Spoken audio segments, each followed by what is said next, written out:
Energy. It's everywhere. From the smallest thing, like a feather gently falling through the air, to massive industrial processes. Energy is involved every time change happens. Societies and economies at large are no exception. Many significant changes in the way we live our lives have gone hand in hand with changes in our energy system. Our economies and societies are deeply dependent on external energy sources and complex energy systems. Just think about what happens when there is a power outage. The disruption to our day-to-day lives is huge. My name is Lina Brandt Correa, and I'm a professor of ecological economics. My focus is on energy issues. And one of the main issues we face is that the energy systems we rely on are also the main drivers of climate change. Over 2/3 of global greenhouse gas emissions come from energy. And that is because we've historically built energy systems around coal, oil, and gas. At this point, it would be easy to suggest that the solution to our energy issues is technological, that we simply need to transition to clean and renewable energy systems. Sadly, it is not as simple as that. Today, I will share 3 main elements that complicate our energy transition outlook. First is the question of fairness.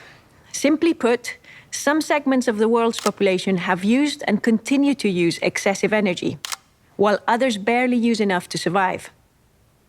Although there has been great progress made to improve access to clean, safe, and affordable energy, there is still roughly 750 million people, that is 10% of the world's population, who do not have access to electricity. This issue of inequity is not limited to Global South countries.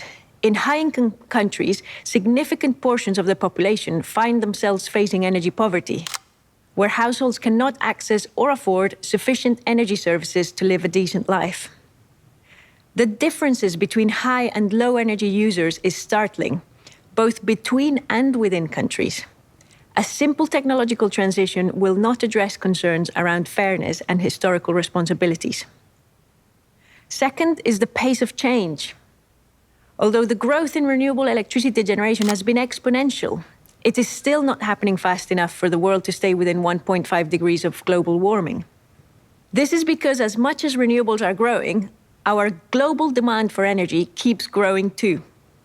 So renewables are finding it difficult to replace fossil fuels because the energy pie keeps getting bigger and bigger. High energy users are driving most of the increases in global energy demand. And leaving technological energy transition up to market forces is not resulting in the required speed of change.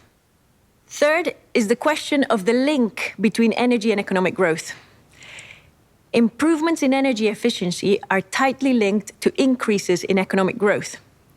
This is because energy efficiency improvements can result in what is called a rebound effect, where the energy savings associated to a technological change result in even higher levels of energy use. A simple example of this is the improvements in energy efficiency of internal combustion engines. These result in higher fuel efficiency and thus lower fuel use. However, we are now driving bigger and bigger cars and trucks, wiping out the savings made by better engines. Ignoring the connection between the energy transition and economic growth will not allow us to mitigate the rebound effects. Therefore, we must reevaluate our relationship with energy. What do we use energy for? Is it fair? And is it worth it? If we think of our current energy systems and current levels of energy use as just one way of satisfying our needs, and not as an unavoidable state of affairs, a universe of possibilities opens up. I challenge you to consider the following 3 ways you can make a change. 1, be critical of what you use energy for. If energy is a means to achieving the end goal of enhanced well-being, then question whether, for example, driving that bigger SUV or taking that extra long-haul flight really contributes to your well-being. 2, consider switching to renewable energy sources and more efficient energy technologies if and when you can. But don't stop there. Be aware of your behavior. Do you end up using more electricity after switching to a heat pump, or do you end up driving more because you have an electric vehicle? Basically, avoid rebounding. And 3, get involved politically.